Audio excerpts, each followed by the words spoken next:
Mobile Filmmaking with Mark D'Souza.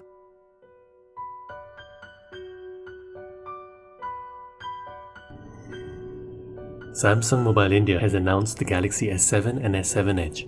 The elegant curved back resembles the curved edges of its predecessor, the Note 5. This will make it easier to hold in your palm. The camera protrusion has also been reduced. You will notice that Samsung has discontinued the IR blaster on both these devices.